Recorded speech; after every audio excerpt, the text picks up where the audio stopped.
요한복음 5장 43절에 말씀하시기를 예수님께서 누구의 이름으로 오셨다고 말씀을 하셨죠? 예수님께서 오셨을 때, 예수님이 오실 때 누구의 이름으로 오셨죠? 네? 예수님 오실 때요? 네, 예수님께서 아버지 이름으로 오시죠. 그렇죠, 아버지의 이름으로. 그래서 저희가 지금 이제 요한복음 5장 43절과 짝이 되는 게 뭐냐면 요한복음 14장 26절의 말씀인데요. 예수님께서 내가 나의 아버지의 이름으로 왔다 라고 이렇게 말씀하실 때 그 말씀의 뜻이 무엇일까요? 아버지가 나고 내가 아버지 아니에요. 네, 그러니까 예수님께서 동일한. 그러니까 이제 우리 여기 두 가지 성경절이 있는데요. 자, 여기에서는 예수님께서는 뭐라고 말씀하셨냐면 예수님은 아버지 이름으로 오셨다. 아버지의 이름으로 오셨다고 그랬어요. 네. 근데 보혜사 성령은 누구의 이름으로 오시죠? 예수님 이름으로. 성령은 예수님의 이름으로 오시죠? 네.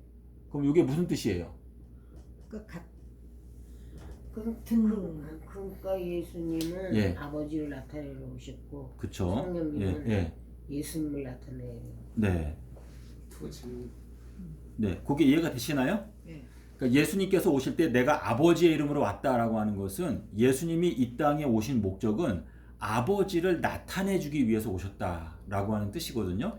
그러니까 하나님은 한 번도 우리 피조물들에게 나타나신 적이 없는데 한 번도 나타난 적이 없는 그 하나님 신적인 존재를 우리에게 나타내 주기 위해서 독생자, 그러면 유일하게 이 역사 속에서 한 번도 드러난 적이 없었던 그 아버지를 드러내주기 위해서 오신 분이 예수님이신데 그 예수님께서 하신 일 중에 핵심 사건이 무엇이었죠?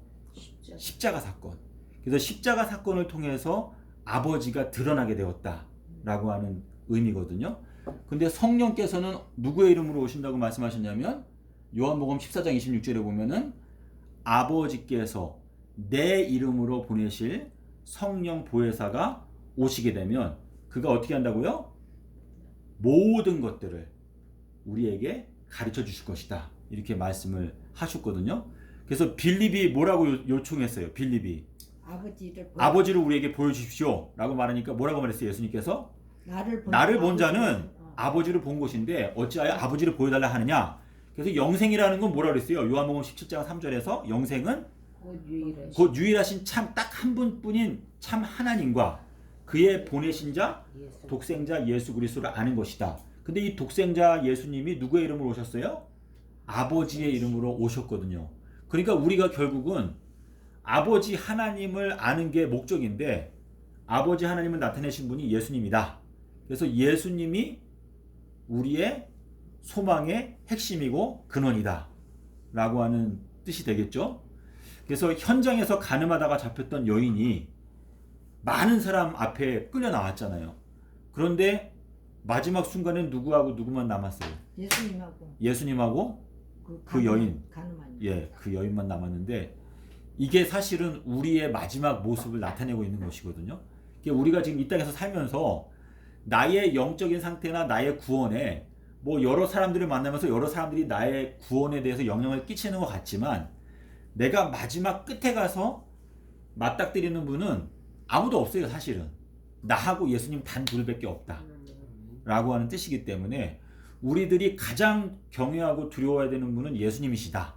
예수님께서 마태복음 10장에서 뭐라고 말씀하셨냐면 몸은 죽여도 뭐는 죽이지 못하는 자? 혼은 죽이지 못하는 자들을 두려워하지 말고 몸과 능히 혼까지 어디에 멸하시는? 지옥에 멸하시는 하나님을 두려워하라. 이렇게 말씀을 하셨거든요. 자, 근데 예수님께서 요한복음 17장에 무슨 얘기가 나오죠? 요한복음 17장에는 예수님의 기도가 적혀 있죠. 그렇죠? 자, 요한복음 17장에 한번 펴서 볼게요. 요한복음 17장 6절에 있는 말씀을 보겠습니다.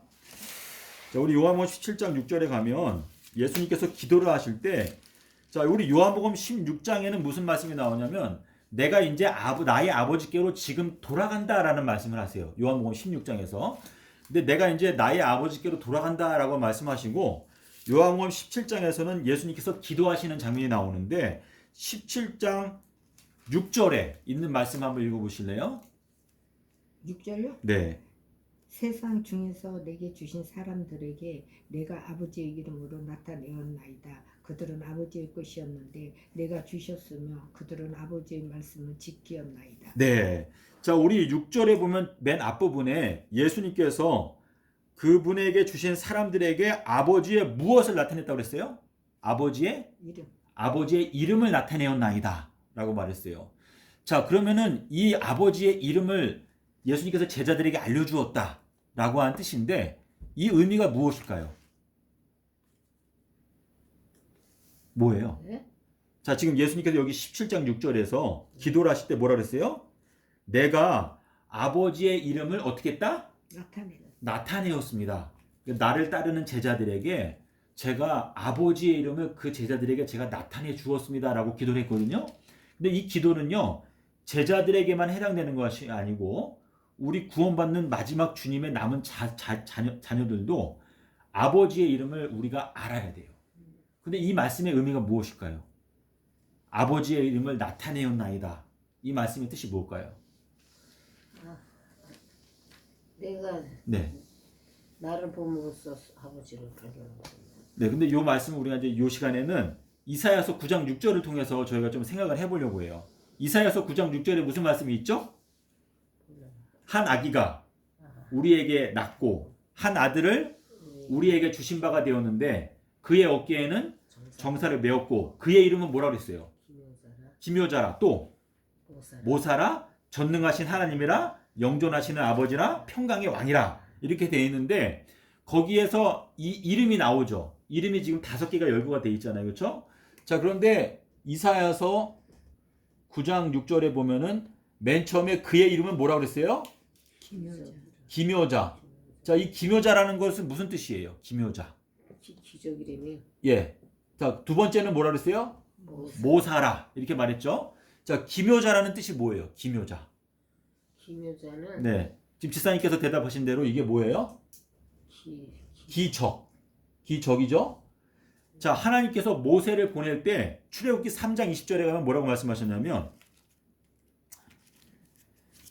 내가 너를 바로한테 보내고 내가 여러 가지 기적들을 행한 후에야 바로가 이스라엘 자손을 내보낼 것이다 라고 말했어요. 그래서 지금 여기 출애굽기 3장 20절에 나오는 이적 여기 3장 20절 출애굽기 3장 20절에 있는 말씀을 여기 보면 이렇게 돼 있어요. 내가 내 손을 들어 애굽 중에 여러 가지 이적으로 그 나라를 친 후에야 그가 너희를 보내리라. 자, 그러니까 여기에는 뭐라고 돼 있어요? 한글로 이적. 이적이라고 돼 있죠? 자, 근데 여기에 기묘자라고 돼 있죠. 기묘자. 요 기묘자라고 하는 단어하고요. 여기 이적이라고 하는 단어가 히브리어 원어가 같아요. 그러니까 뭐냐면은 예수님의 이름이 5개 열거하면서 그의 이름은 기묘자라라고 말했는데 요 기적, 이적 이게 같은 단어겠죠? 그렇죠? 자, 그래서 바로가 이스라엘 자손을 내보내는 결정적인 사건이 뭐였어요?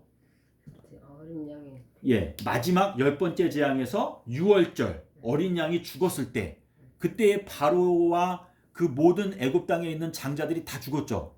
그렇죠? 그래서 이제 이스라엘 자손이 출애굽을 했는데 지금 출애굽 사건에서 9가지 무시무시한 재앙과 그리고 10번째 십자가 사건을 나타내는 출애굽 사건과 이 2가지는 어떻게 나눌 수 있다고 그랬어요? 맨 처음에 9가지 재앙은 뭐예요? 9가지 재앙은 창조의 능력. 그렇죠? 그리고 10번째 재앙은 뭐예요? 구속의 능력, 십자가의 능력. 이것인데 그 내용이 이 술 맡은 관원장과 떡 맡은 관원장에서 나타나고 있는데 예수님은 맨 처음에 이 천지를 창조할 때는 물로 임했어요. 창세기 1장에 보면 뭐라고 그랬죠? 하나님의 신은 어디 위에 운행하신다? 수면 위에 운행하신다라고 말했어요. 그런데 지금 요한 1서에 가면은 예수님을 뭘로 표현하고 있어요? 그는 물로만 임하신 분이 아니고 물과 피로 임하셨다라고 말했는데 이 피라고 하는 거는 피 속에는 생명이 있는데 하나님께서 우리를 위하여 죽을 만큼 우리를 사랑하신다라는 것을 증거하시는 것은 딱 한 번에 그치는 거예요. 딱 한 번. 그래서 단번에 그분께서 보혈을 흘리시고 지성소에 들어가셨다라고 하는 그것은 이 성소라고 하는 거는요. 창조에 속한 세계를 말해요. 창조에 속한. 근데 지성소는 구속에 속한. 다시 말해서 지성소는 하나님의 마음속 가장 깊은 곳에 숨겨져 있었던 하나님의 희생적인 사랑. 그것을 드러내는 사건이 십자가 사건이기 때문에 십자가 사건에서 예수님의 목숨이 끊어지는 순간에 뭐가 일어났어요? 지성소가 활짝 열렸어요. 휘장. 예, 지성소의 그 휘장이 찢어졌잖아요. 그거는 뭐냐면 우리 피조물들이 과거에 단 한 번도 구경하지 못했던 하나님의 모습을 본 거예요. 그게 십자가의 사랑이거든요. 그래서 아담과 하와의 마음 가운데는 하나님의 사랑에 대한 오해가 있었어요. 선악과 열매를 따먹으면 하나님이 시기하시나? 질투하시나? 뭔가 기분이 나쁘신가? 왜 못 먹게 하셨을까? 뱀이 먹는 건 그냥 놔두는데 왜 우리는 못 먹게 하지? 왜 우리랑 뱀을 차별하실까? 여러 가지 생각이 많이 들다가 아담과 하와가 하나님의 사랑을 오해했어요. 그래서 선악과 열매를 따먹었는데 그 하나님의 사랑을 오해한 아담과 하와의 마음을 풀어줄 수 있는 사건은 뭐밖에 없어요. 창조주께서 그들의 죄를 위해서 죽으시는 것밖에 없거든요. 그래서 예수님께서 이 땅에 계실 때에도 공생애 하시는 동안에 얼마나 기적을 많이 행하셨어요. 엄청나게 기적을 많이 행하셨잖아요. 근데 기적을 많이 행하니까 사람들이 많이 따라왔죠. 근데 엄청나게 많은 사람들이 예수님 따라왔을 때 예수님께서 그 사람한테 뭐라고 그랬어요?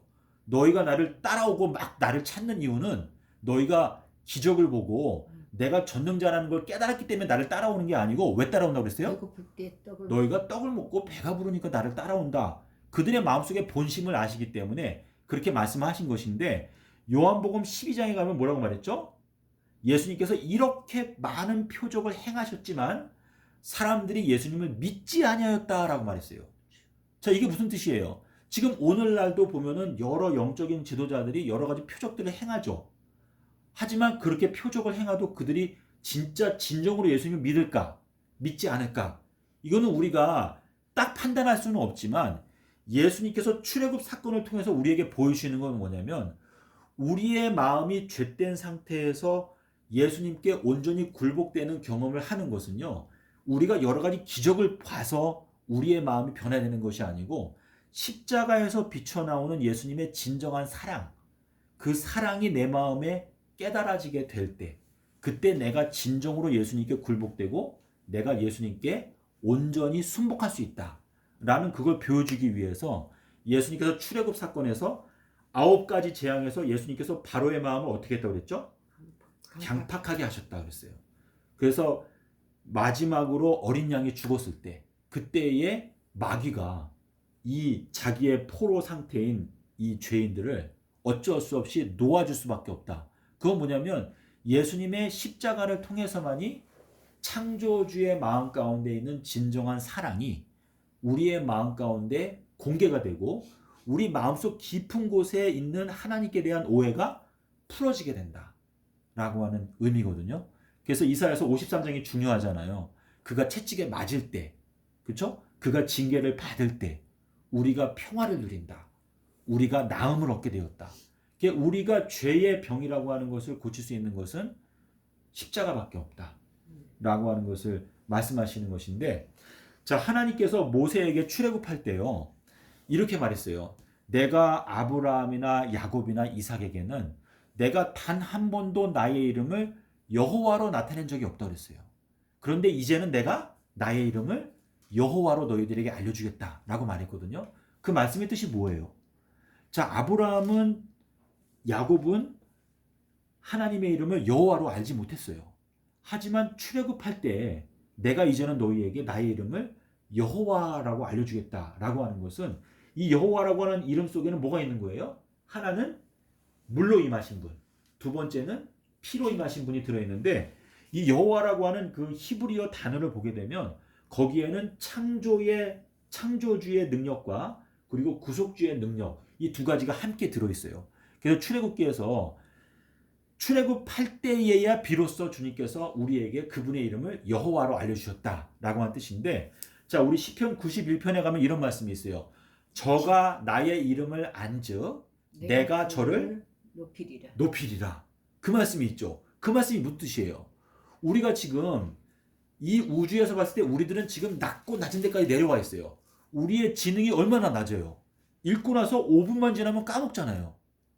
이거는요, 원래 하나님의 형상으로 창조함을 받은 사람들은요, 원래는 한 번 들으면 절대로 잊어버리지 않는 지력을 주셨었는데, 우리가 죄를 짓고 나서 아주 낮은 데까지 우리가 다 내려온 거예요, 우리가. 근데 주님께서는 우리들을 갖다가 높여주실 계획을 갖고 계시는데, 하나님의 전능하신 손 아래서 너희가 겸손하라. 때가 이르면 너희들을 어떻게 하신다? 높여주실 것이다 라고 말했는데, 시편 91편에 보니까 뭐라 그랬어요? 저가 나의 이름을 알기 때문에 내가 그를 높이겠다라고 말했어요. 그런데 지금 이사야서 9장 6절에 보니까 예수님의 이름을 5가지로 표현하고 있는데, 첫 번째가 뭐예요? 기적이다. 그죠? 기적, 기묘자, 이적 같은 단어거든요. 근데 요 기적이라고 하는 게 뭐냐면, 예수님은 창조주기 때문에 그분의 창조의 능력은 다 기적이에요. 그렇죠? 그분이 말씀하시면은요, 그냥 말과 동시에 모든 것이 다 일어나요. 그런데 그 창조의 능력보다 더 충격적인 기적은 그분의 희생이에요. 이 만물 바깥에 계셨던 분이, 다시 말해서 만물 바깥에서 명령만 하시면 이 만물이 막 다 생겨났었는데, 그 만물 바깥에 계셨던 분이 이 만물 속으로 들어와서 그 피조물들 중에 사람들을 위해서 그분의 목숨을 버릴 수 있을 때까지 순종하셨다. 복종하셨다. 이것이 피조물들이 봐도 도무지 이해가 안 가는 기적인데, 사단도 예수님이 십자가에 죽을 거는 생각을 못했던 거예요. 그래서 예수님께서 십자가에 돌아가실 때 마귀가 예수님을 막 궁지에 몰아가지고, 예수님께서 십자가에서 딱 돌아가시기 직전에 내 이놈들 내가 끝까지 참았는데 안 되겠다 이렇게 할 거로 생각을 했는데 죽었어요. 그게 뭐냐면 가룟 유다가 생각했던 거거든요. 가룟 유다는요, 예수님이 죽을 거 몰랐어요. 예수님을 궁지로 몰아가지고 빨리 이스라엘의 왕으로 만들는 게 자기의 목적이었는데, 예수님은 그냥 힘없는 어린 양처럼 죽어버렸거든요. 근데 그 죽으시는 그분의 희생을 통해서, 아, 그분이 얼마나 겸손하시고 우리 인생들을 얼마나 사랑하시는지, 그분이 만든 피조물들이 영원히 존재하는 것이 그분의 가장 진정한 큰 소망이다라는 것을 십자가에서 보여주셨는데, 그 의미를 깨닫게 될 때에는 우리의 마음 가운데 뭐가 있는 거예요?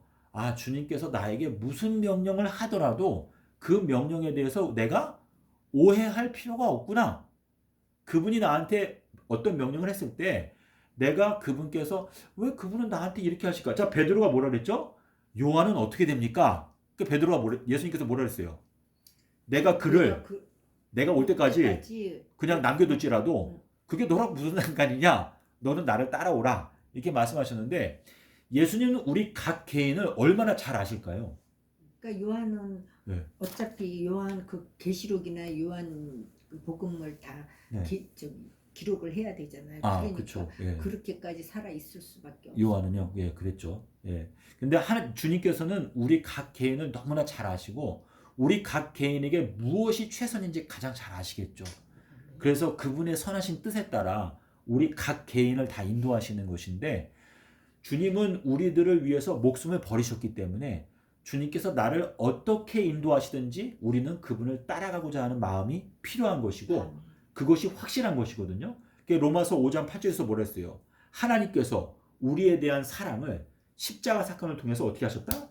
확증하셨다. 이렇게 말씀하셨는데, 지금 오늘 내용에서 우리가 지금 요나의 표적이 왜 중요한가 한번 생각해 보세요. 자, 그분의 이름을 처음으로 소개한 게 기적이었어요. 근데 마태복음에 보면은요, 마태복음 16장 1절부터 4절에 보면 여기에 보면 하늘이 나와요. 하늘. 자, 바리새인들과 사두개인들이 와서 뭐라 그랬어요? 하늘에서부터 내려오는 표적을 보여주세요라고 말했어요. 그러니까 뭐라 그랬죠? 내가 너희들에게 보여줄 수 있는 하늘에서 내려오는 표적은 뭐밖에 없다? 요나의 표적밖에 없다. 근데 그 표적이 뭐예요? 이 이적, 기적이에요. 그렇죠? 그래서 지금 이 이름, 자, 그래서 성령 보혜사는 누구를 우리에게 알려주는 거예요? 예수님을. 자, 그래서 마가복음에 보면은요, 마가복음 13장 23절에 가면 예수님께서 뭐라고 말씀하셨죠? 너희들을 조심해라, 주의해라. 내가 모든 것들을 너희들에게 어떻게 했다? 미리 다 말해주었다. 라고 이렇게 말씀하시고 있는데, 지금 성령 보혜사께서 이 마지막 때 우리 인간의 마음 가운데 역사하고 계시잖아요. 그렇죠? 그래서 역사하시면서 뭐를 우리한테 공개해 주시는 거예요? 예수님. 우리한테 성령은 누구의 이름으로 나왔어요? 예수님의 이름으로 오시는 분이다. 그래서 성령 보혜사의 은혜로 저희가 예수님에 대해서 우리가 배우게 되는 것인데, 예수님은 이 땅에서 그냥 인간으로 사셨지만 그분은 원래 본체 누구예요? 하나님. 아버지 하나님이세요. 그러니까 우리의 가치는 누구 때문에 결정이 되는 거예요? 우리는 사실상 벌레와 같은 존재들인데 예수님의 십자가의 희생으로 비추어 보게 되면 우리는 전능자의 가치를 우리에게 부여한 거예요.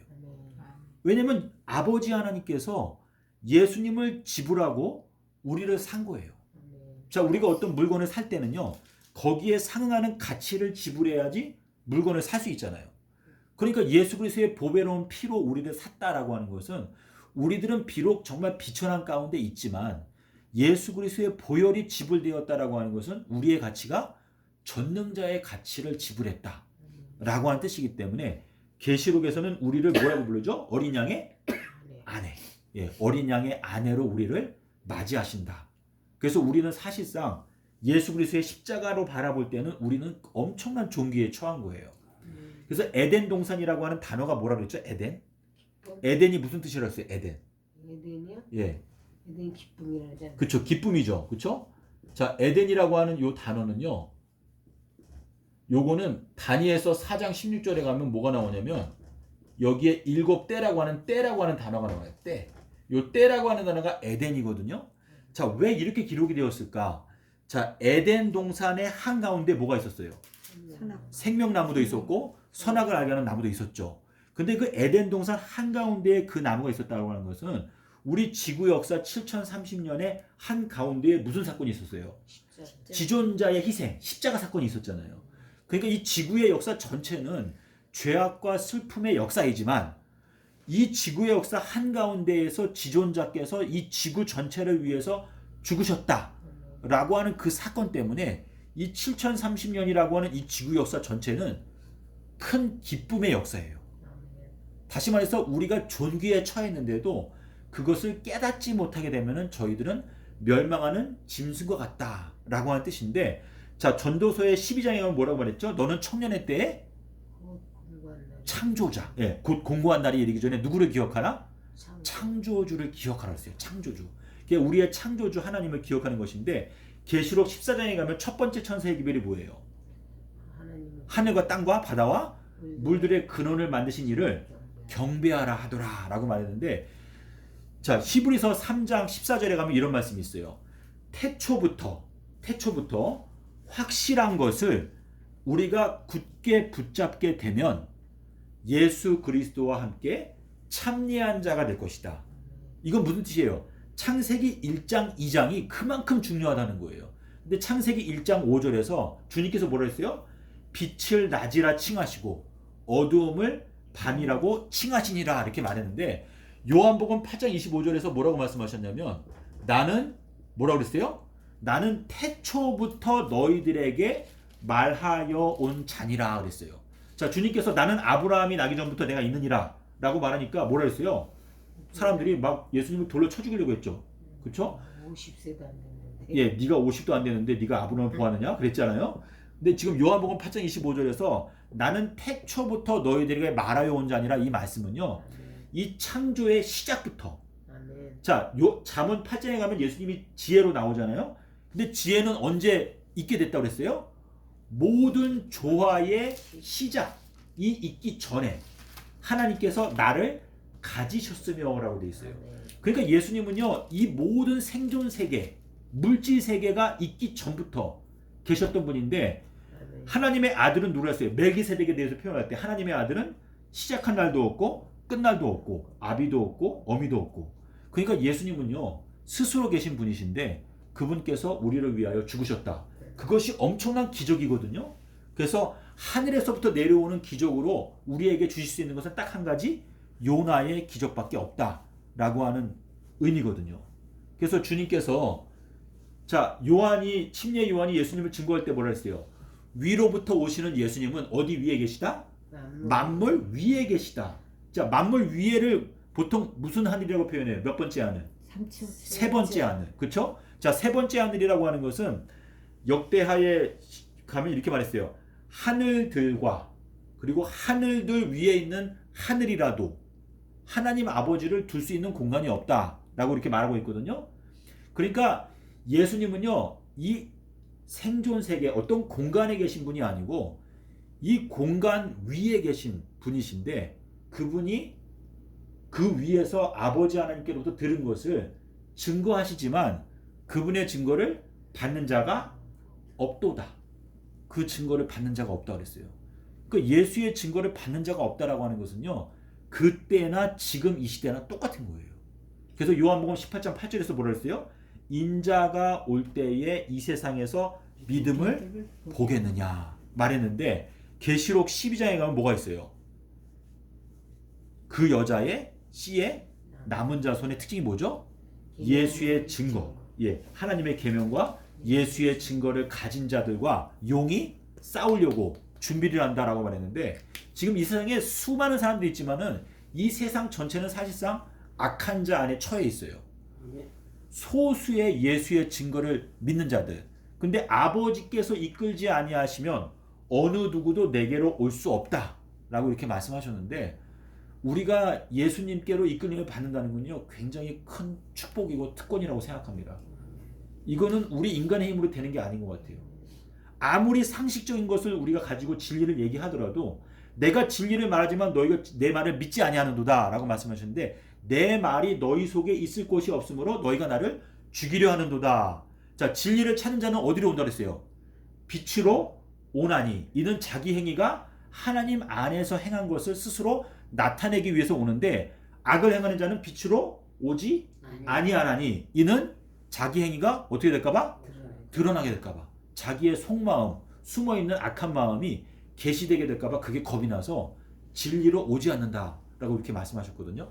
그래서 지금 아까 우리 시편에서 읽은 대로 저가 나의 이름을 안즉 내가 저를 높이겠다 이렇게 말했는데 자, 우리 히브리서 1장에 가볼까요? 히브리서 1장에 가면은요 여기에 지팡이 히브리서 1장 8절과 9절인데요. 여기 아들에 대해서 말했어요. 아들. 자, 근데 아들이라고 하는 표현은 계시록에는 뭐가 나오냐면 우리가 사실상 다 하나님의 아들이 될 거예요. 예수님이 첫 번째 열매죠. 그렇죠? 그래서 예수님이 첫 번째 열매이시면서 하나님의 아들이신데 히브리서 1장 8절 9절에 가면 이 아들에 대해서 이렇게 표현했어요. 너가 의를 사랑하고 불법을 미워하였으니 그러므로 하나님 곧 너의 하나님이 즐거움의 기름을 너에게 부어서 너의 동료들보다 승하게 하셨도다. 이게 예수님에 대한 말씀이거든요. 예수님에 대한 말씀이면서 예수님께서 첫 열매인데 예수님은 우리들을 결국은 뭐라고 불러주실 거예요? 나의 친구 또는 나의 형제. 자, 예수님께서 뭐랬어요? 누가 나의 형제고 나의 어머니이고 나의 자매냐? 누구라 그랬어요? 나의 아버지의 뜻대로 행하는 자. 자, 아버지의 뜻은 뭐예요? 아버지의 뜻이 뭐죠? 아버지의 뜻은 예. 하나님이 네. 자, 아버지의 증거가 뭐였어요? 아버지께서 구름 속에서 뭐라고 말씀하셨죠? 이는 내 사랑하는 아들이요. 이는 내 사랑하는 아들이고 내 기뻐하는 자다. 그러니까 아버지의 뜻은 뭐냐면 아버지는요 우리가 아들 예수님에게 집중하기를 원하세요. 그래서 예수님은 포도나무이고 그 외의 모든 존재들은 다 가지들이다 라고 이렇게 말씀하시고 있는데 포도나무에 가지가 붙어있지 아니하면 저절로 열매를 맺을 수 없고 그 가지는 어떻게 된다 그랬어요? 찍어서 마르게 되면 그 다음에는 불사른다 라고 말했는데 자, 불사르게 되는 거는 몇 년도에 이루어지죠? 불사르는 것은? 네. 2023년? 그러니까 우리가 이제 그 예수님의 순환 주간을 보게 되면 예수님께서 순환 주간에서 무화과 나무를 마르게 하셨던 거는 일요일 날 하셨어요. 근데 그 일요일이 2023년도예요. 그렇죠? 자, 그런데 예수님께서 나귀를 타고 입성하실 때 사람들이 들판에서 나뭇가지를 찍어다가 예수님 앞에 깔았어요. 자, 찍어다가라고 하는 것은 그건 베어버린다라고 하는 뜻인데 그건 뭐냐면은 2022년도는 무슨 뜻이에요? 주님께서 나귀를 타고 오시는 해인데 그때에 예수님의 제자들이 나뭇가지를 들판에서 베어다가 예수님 앞에 깔았다라고 하는 것은 뭐냐면 그 벤다라고 하는 건 뭐냐면 포도나무에서 그 가지를 잘라낸다. 라고 하는 뜻이거든요. 그러니까 우리가 이 시간적으로 어떻게 알 수 있는가 하면 2022년도에는 주님께서 베어버린다. 자, 이게 왜 중요하냐면 마태복음 24장 30절에 가면은요, 여기에 애통이라는 표현이 나와요. 애통 또는 애곡. 근데 요 애곡, 애통이라고 하는 요 단어가 헬라어를 보게 되면 요게 베어버린다는 단어예요. 베어버린다. 베어버린다. 근데 요게 마태복음 21장 8절에 나오는 단어랑 똑같아요. 요 둘이 같아요. 그래서 이게 뭐냐면, 자, 예수님께서 예루살렘에 입성하실 때 예루살렘을 보고 어떻게 하셨죠? 우셨어요. 우셨는데 이 애통한다라고 하는 거 뭐냐면, 너희가 권고받는 날들을 알지 못했다라고 하는 거 뭐냐면, 내가 지금 울고 있는데 오늘이 마지막 날이야 라고 하는 뜻으로 말씀하시는 것이고, 주님께서 우신다라고 하는 것은 악한 자들이 떨어져 나가. 왜냐면 예수님의 몸에만 붙어 있으면요, 이 지구 인구 전체가 다 구원받을 수 있는데, 예수님에서 떨어져 나가는 것이 예수님께 아픔이잖아요. 그러니까 예수님께서 애통하시는 것인데, 이 애통이라고 하는 헬라어 단어가 마태복음 21장에 보면은 사람들이 가지를 베어다가라고 하는 단어랑 헬라어가 똑같아요. 그래서 제가 지금 그게 기억이 맞는지 한 번 더 확인을 하고, 예, 여기 보면은요, 다른 사람들은 나뭇가지를 베어 그랬어요. 근데 그 베어라고 하는 단어가 마태복음 24장 30절에 나오는 애통, 애곡, 모든 민족이 애곡하리라고 하는 이 단어가 헬라어가 똑같아요. 그러니까 주님께서 우신다라고 하는 거는 그분에게서 뭔가 분신이 떨어져 나가는 아픔이 있다라고 하는 뜻인데, 그 사건 그 다음 날 아침 일찍 무화과나무 열매가 있나 봤는데 뭐밖에 없었어요? 잎사귀만 무성했어요. 그래가지고 주님께서 뭐라 그랬죠? 너가 지금부터는 영원토록 열매를 맺지 못할 것이다 라고 하니까 즉시로 무화과나무가 말라버렸어요. 이게 말라버렸다라고 하는 것은, 자, 씨 뿌리는 비유에 보면 뭐가 있죠? 돌짝밭에 떨어진 씨가 있죠. 자, 돌밭에, 예. 길가에. 자, 돌밭에 떨어진 이 돌이라고 하는 단어는 헬라어로 뭐냐면 반석이에요. 반석. 자, 반석이라고 하는 것은 예수님을 뜻하는데, 돌밭에 떨어지시는 어떤 사람들을 말해요. 말씀을 들었을 때 기쁜 마음으로 즉시 받아들이는데 뭐가 깊지 못해요? 흙이 깊지 못하기 때문에 해가 돋아나게 되면 어떤다고 그랬어요?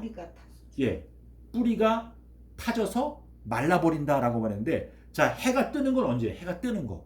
아침. 자, 그러니까 해가 뜨는 건 몇 년도일까요? 해가 뜨는 게요, 우리가 지금 마태복음 13장을 연구하게 되면요, 2023년도에 해가 뜨는 거예요. 자, 우리 마태복음 13장에 이런 말씀이 있어요. 의인들은 하나님의 나라에 있는 태양과 같이 빛나게 될 것이다 라는 말씀이 있어요. 마태복음 13장 31절에 가면. 그래서 이 7년 기간 동안에는요, 어떻게 되냐면 의인들에게는 이 7년 기간이 의인들이 태양과 같이 빛나는 기간이에요. 자, 주님께서 뭐라고 그랬죠? 내가 이 세상에 있는 동안은 내가 세상에 무엇이다? 빛이다 라고 말했잖아요. 이건 뭐냐면, 자, 만약에 우리가 주님의 은혜로 이 진리의 말씀을 깨닫고 빛의 자녀가 되잖아요. 그러면 집사님이나 또 누님이나 장로님이나 저나 우리가 이 땅에 있는 동안에 우리가 뭐예요? 세상에 빛이에요. 우리가 전하는 말이 사람에게 생명을 주는 말이 되는 거예요. 그래서 우리가 태양과 같이 되는 것인데, 지금 그러니까 2022년도에는 베어버리고 2023년도에는 말라버리고 2026년도에는 계시록 9장 15절에 뭐가 나오죠? 사람 3분의 1을 어떻게 한다고 그랬어요? 그 연월 일시에 하루에 죽인다라고 하는 말씀이 있는데, 이사야서 9장 15절과 16절에 뭐가 나오죠? 내가 머리와 꼬리와 몸통을 하루에 제하여 버리겠다라고 했어요.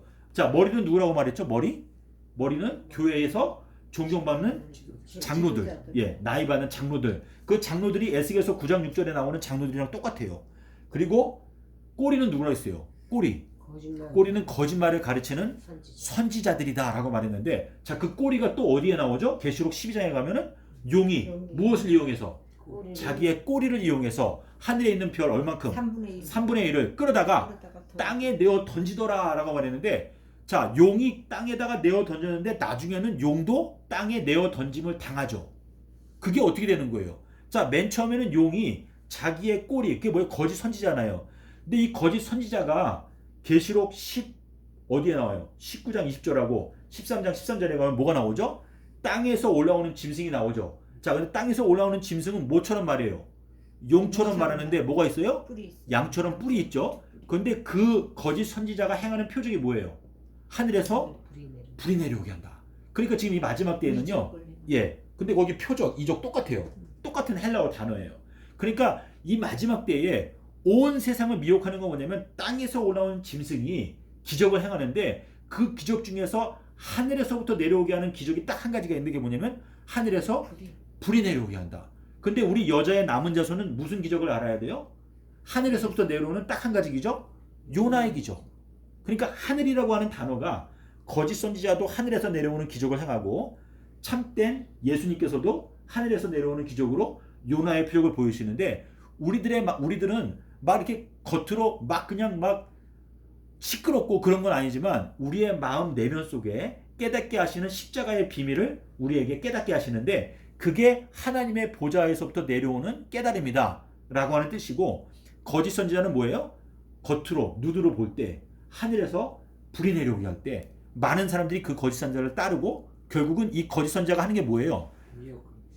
무저갱에서 올라오는 짐승에게 모든 사람을 다 경배하게 하기 위해서 이 거짓 선지자의 역할이 뭐예요? 모든 사람들 미혹해가지고 무저갱에서 올라오는 그 적그리스도한테 경배하게 하기 위해서 그렇게 한다고 그랬거든요. 예, 그래서 지금 우리가 이 마지막 때에는 바벨론의 미혹에서 우리가 어떻게 해서든지 벗어나야 되는데 그 벗어날 수 있는 것은 예수님의 지혜밖에 없다. 그게 뭐예요? 잠언서 2장 16절에 그리고 잠언 7장 5절에 나오잖아요. 24장 5절에도 그게 뭐죠? 지혜가 너를 지켜서 음녀에게서 너를 구원해 줄 것이고 지혜가 너에게 무엇을 주겠다? 멜류관. 예, 영화로운 면류관을 너에게 씌워줄 것이다 라고 하는데 이 영화로운 면류관은 뭐냐면 생명의 면류관이고 그게 생명의 떡이에요. 그래서 예수님의 지혜가 요나의 표적 속에 감추어져 있다라고 하는 뜻인데 우리가 지금 우리 각 개인마다 조금씩 차이가 있겠지만 우리의 뿌리가 깊이 내려야 돼요. 깊이 진리의 말씀 위에 깊이 뿌리를 박아서 어떠한 미혹에도 흔들리지 아니하는 확고한 기초 위에 나의 믿음이 서 있을 때 내가 움직이지 않을 수 있다. 왜냐하면은 마귀는요 여러 가지 기적과 능력을 통해서 우리들을 미혹하기 위해서 심지어 택하신 자들도 미혹하고자 한다라고 말했는데 우리가 이러한 것들에서 미혹을 당하지 않기 위해서는 자 돌짝밭에 떨어진 씨앗도 뭐예요? 기쁜 마음으로 말씀을 받기는 했는데 뿌리가 깊지 못하기 때문에 해가 돋아나게 됐을 때 말라버린다 라고 하는 것이 가장 두려운 것이거든요. 그래서 길가에 떨어진 씨나 뭐 여러 가지가 있지만은 우리가 이 옥토라고 하는 것은 말씀을 받고 깊이 뿌리를 박아서 나의 믿음이 확고하게 예수의 증거 위에 서 있어야 한다 라고 하는 뜻이거든요. 자, 그래서 여기 모사에 대해서 잠깐 생각을 해보겠는데 자, 이 모사는 뭘까요? 모사가 뭐예요? 모사는 다른 말은 모략이에요. 모략인데 이게 히브리어로 무슨 뜻이라고 했는지 혹시 기억나세요? 이게 척추뼈예요. 척추뼈. 예. 자, 하나님께서 우리 인간 아담과 하와를 만들 때 인간의 척추뼈가 몇 개예요? 전부 다. 33개. 네? 33개. 33개. 예, 33개를 만드셨는데 자, 지금 이 모략이란 뭐냐면 우리 인간의 몸은요. 하나님의 몸된 교회를 뜻해요. 자, 머리는 뭐죠? 교회의 머리이신 예수 그리스도. 우리 몸은 뭐예요? 교회잖아요. 그렇죠? 그래서 예수님의 몸된 교회가 에베소서 1장 23절에 나오거든요. 그러니까 우리 아담이라고 하는 그 아담이 뜻이 뭐예요? 아담은 사람인데 이 아담이라고 하는 단어의 그 뜻이 뭐죠? 불다. 물과 피로 임하신 분이 예수님이신데 그 예수님을 나타내는 단어가 아담이에요. 아담. 사람의 모양으로 나타나셨다. 이렇게 지금 기록하고 있는데 우리 인간의 몸의 척추뼈는 뭐냐면 우리 인간의 기본 골격, 뼈대. 근데 그 뼈를 하나님께서 33개로 만들어 놓으셨어요. 그래서 저는 이 33개를 생각하면서 삼낮 삼밤 땅속에서다 라고 저는 그렇게 생각을 했거든요. 그런데 레위기서 3장 9절에 가면 무슨 얘기가 나오냐면 척추뼈 근처에 가까이에 있는 양의 꼬리뼈라고 하는 단어가 있어요. 자, 양의 꼬리가 뭐예요? 히브리어로. 예? 양의 꼬리. 양의 꼬리. 이거 레위기서 3장 9절의 이 비밀을 알려면 히브리어 원어를 봐야 되는데요. 양의 꼬리가 예. 언제? 자, 척추뼈 근처에 있는 꼬리를 번제로 하나님께 드려라라고 하는 말씀이 있는데 여기에 있는 꼬리, 이 꼬리가 히브리어로 뭐냐면 엘리야예요. 엘리야. 예, 엘리야. 자, 그리고 여기 레위기서 3장 9절 10절에 보면은요. 거기 뭐가 있냐면 두 콩팥이 있어요. 두 콩팥. 자, 근데 콩팥은 뭘까요? 콩팥. 증인. 콩팥은 두 증인인데 히브리어로 뭐냐면 그릇이에요. 그릇. 그릇. 자, 그릇이 뭐죠? 그릇? 자, 신약 성경에서 그릇이 뭐예요? 사도 바울이 뭐라고 그랬죠? 집에는 귀 쓰이는 그릇도 있고 또 질그릇도 있고 금그릇도 있다라고 하는데 이 그릇이라고 하는 것은 사람을 뜻해요. 사람. 자, 그래서 예수님께서 예루살렘 성전 안에 들어가서 장사하는 자들을 다 내어 쫓고 그 다음에 일요일 날 어떻게 했어요? 그 안에 있는 그릇들이 옮겨 다니는 것을 어떻게 했다? 허락하지 아니하셨다라고 하는 말씀이 마가복음 11장에 나오거든요. 그거 무슨 뜻일까요? 지금 여기 우리 사람들은요. 우리가 지금 하는 건 뭐냐면 나는 예수님의 새 예루살렘 성전 안에 있는 그릇으로 선택을 받기 위해서 우리가 지금 경주를 하고 있는 거예요. 경주를 하고 있는 건데 2023년도가 되면은요. 그 경주가 끝난다라고 하는 의미가 있는 거예요. 왜냐면은 마가복음 11장에 가면은 주님께서 성전 안에 들어가셔가지고 장사하는 자들, 비둘기 파는 자들, 돈 바꾸는 자들 다 내어 쫓고 그 성전 안에 어느 누구도 그릇을 가지고 옮겨 다니는 것을 허락하지 아니하셨다라고 하는 말씀이 있어요. 그건 뭐냐면 그 성전 안에서 사용하실 모든 그릇들이 다 결정이 되었다라고 하는 의미가 거기 있는 것이거든요. 그래서 지금 레위기서 3장 9절과 10절에 있는 그 말씀 속에 엘리야가 들어있고 그리고 두 증인의 역할이 들어있는데 여기에 보면 이 양의 꼬리가 척추뼈 근처에 있다라고 하는 그 뜻은 뭐냐면 엘리야는 하나님께서 갖고 계시는 그 모략, 하나님께서 갖고 계시는 그 계획 가까이에 깨달았다라고 하는 의미가 거기에 들어있는 것이고 두 콩팥은 두 증인을 의미한다라고 하는 뜻인데 그 콩팥이라고 하는 히브리어 단어는요. 구약 성경을 찾아보게 되면 그릇이라고 되어 있어요. 그릇. 그래서 그릇이라고 하는 것은 주님께서 쓰시는 그릇이다라고 하는 그러한 의미거든요. 그래서 오늘 저희가 기묘자와 모사에 대해서 배우는데 우리가 예수님의 이름에 대해서 우리가 알게 되면 시편 91편에서 말한 대로 저가 나의 이름을 알기 때문에 내가 저를 높이겠다라고 하는 주님의 축복이 우리 각자에게 임하게 된다라고 하는 뜻이거든요. 자, 우리 여호와의 이름이 어떻게 돼요? 이렇게 되죠. 자, 요 앞에 거는 뭐예요? 요거는 요드기 때문에 요거는 창조. 요 뒤에는 요거는 무슨 말이에요? 못. 요거는 십자가. 그러니까 여호와라고 하는 그 이름 속에는요. 예수님의 창조의 능력과 그리고 구속의 능력이 함께 들어있어요. 그렇기 때문에 출애굽할 때가 되어서야 내가 나의 이름을 너희들에게 여호와로 알려주겠다라고 말씀을 하신 거예요. 그래서 골로새서 1장 17절에 가면 뭐라고 되어 있죠? 이 모든 만물이 예수님 안에 서 있다. 그러니까 이 만물이라고 하는 이 우주가 얼마나 큽니까? 우리가 빛의 속도로 달려가도 영원히 달려가도 이 우주를 끝까지 갈 수 없잖아요. 근데 이 온 우주가 예수님 안에 서 있는데 그 예수님께서 우리를 위해서 죽으셨다라고 하는 것은 엄청난 가치를 우리에게 주님께서 부여하신 것이거든요.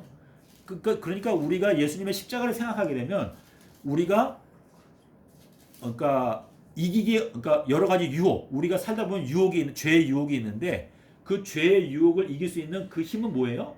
십자가의 능력밖에 없어요. 그 죄에서 자유를 얻으려면 보혈의 능력 힘 입어라 이렇게 말씀하신 것인데 우리가 날마다의 기도 시간이나 이렇게 십자가에 대해서 명상하고 주님께서 얼마나 위대하신 분인데 그분이 나를 위해서 죽으셨다라는 것을 생각하게 되면 우리가 이 죄의 유혹에서 우리가 이길 수 있는 힘의 근원을 발견할 수가 있다.